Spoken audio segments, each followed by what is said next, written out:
Morning. How's everyone doing? So I'm guessing a lot of you are DPs and assistant cameramen and operators. Just raise your hand if if you're DPs and if you're used to using red epics or any of our red gear. All right, perfect. So I'm here today to talk about Dragon. We actually have a Red Dragon over there, which is a 6K camera. It's the latest offering from Red. And what we did was we actually shot a reel with the Dragon. It's not exactly a beauty reel. What we wanted to do was push the camera to the ultimate limit. We wanted to break the camera. That was the main intent. So there are quite a few astonishing things that the Dragon can do, and I'll play the reel for you.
The camera is shot with a model, with a blunt, or Camera A was using a 5.1 5:1 compression, and camera B was using a 15:1 compression. Anyone who's used a Red camera before, the higher frame rate you go to, you'd have to drop the compression. So this is what we did. And what we did was we used a new mount that we offer to customers these days called a motion mount, which acts as a global shutter. So we'll talk about those advantages as well. And the metering was all ISO 800, default to Red, very normal. Are we watching 4K? Yes, you're watching 4K. That is a 4K monitor connected to a Red player, which is a 4K system. It's been compressed. The footage is compressed to allow that bitrate to go through. But you are watching 4K, I promise you. Are you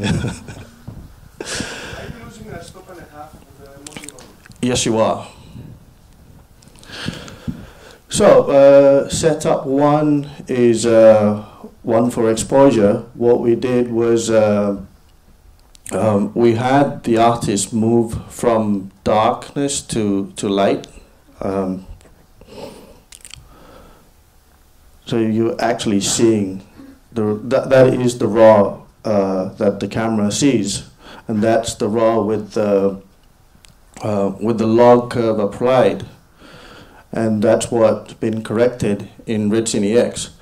What we did with this reel is we did not go into secondaries. We only did just a first pass on it, just base grading. That's it, nothing else. We didn't want to touch anything else. So what the DP did here was he just moved the ISO to 2000 on Red Cine X, and this is what he gets. But he's actually shot the footage at 800. So this is one of the advantages you have in post with red footage. You can actually just move the ISO because it's raw. So from 800 to 2000, that's what you get. And we're doing a 300 scale, so that's raw metadata on the left. This is what the camera saw, and that's the final corrected image.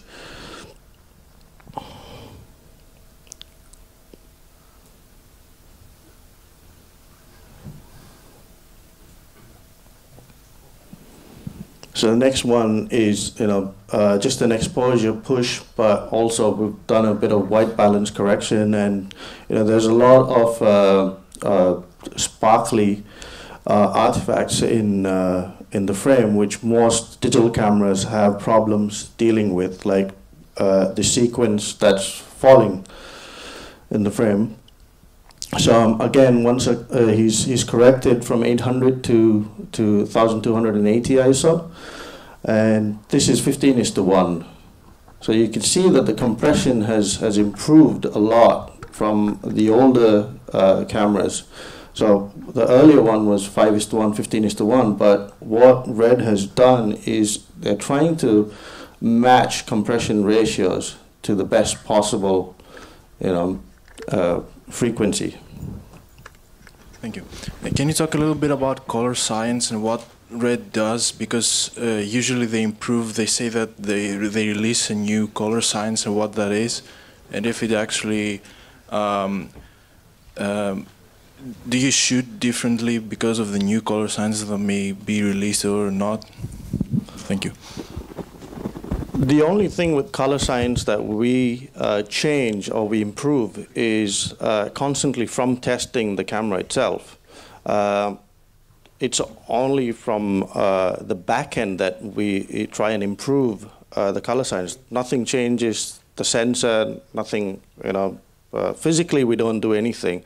It's just trying to get a more naturalistic feel. This is what we try to improve. Some of the issues with color itself is like the red and blue channel that we just saw. We constantly try and improve that. So when you go into grid, it becomes easier for a colorist and the DP,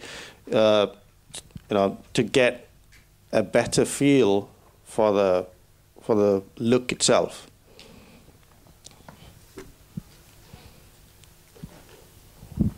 Any more?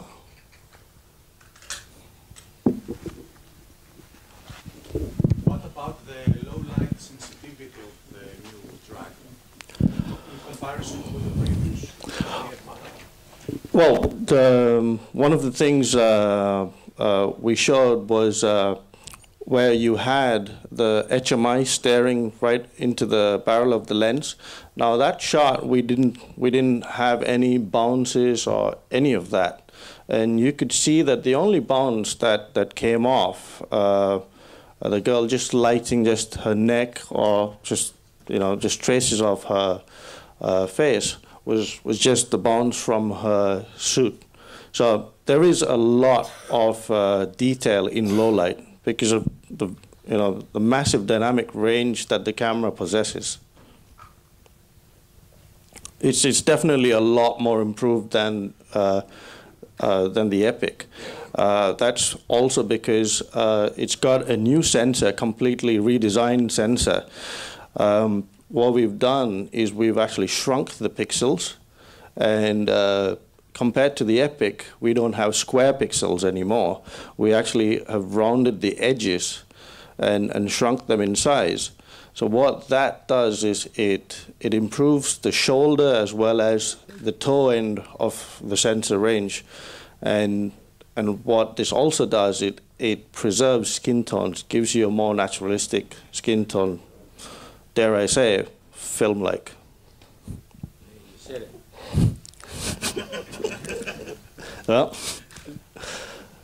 Well, I come from film. I've used so many emulsions in the past, so it's like, yes, it's getting there. Yeah.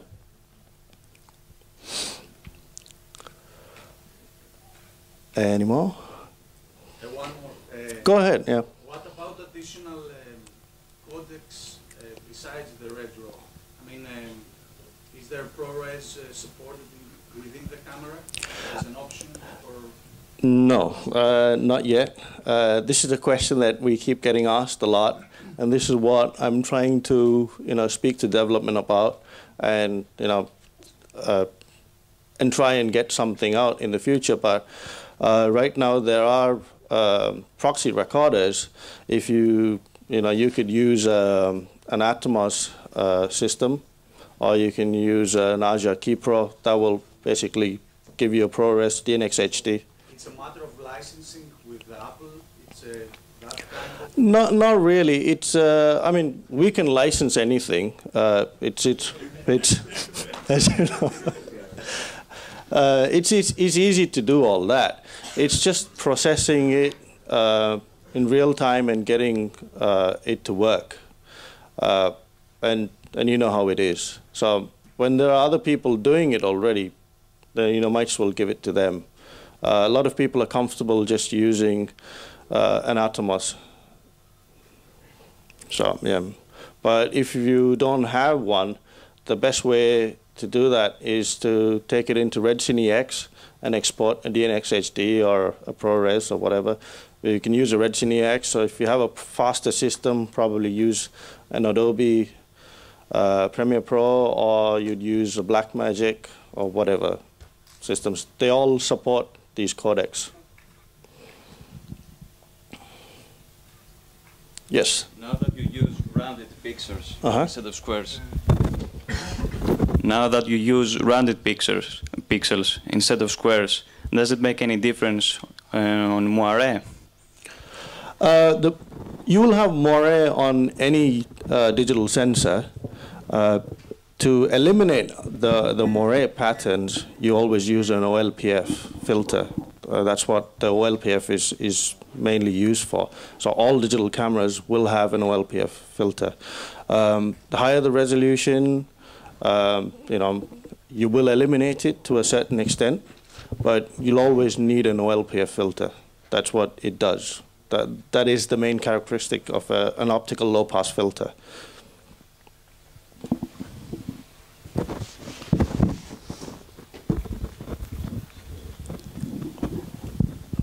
Yes, anyone? Yep. When will the Dragon be available? Very soon, I guess. We're waiting to deliver the first Dragon to White Balance. When? Very soon. And they've already placed the order, White Balance in Greece. They've placed the order for a Dragon upgrade. So as soon as they get it, it's available. You'll hear from them.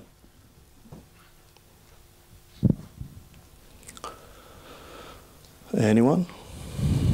Florian. What is the sweet spot on your ISO setting? So is there a native ISO, and if there is, how many stops? How are they distributed in terms of from that sweet spot to the highlight and to the shadows? Well, good question, because finally, we have a definite answer. It is 800. And this is one camera that you can bring your light meter out again to go and measure. And it's from 800 you can go, under or over. So yeah.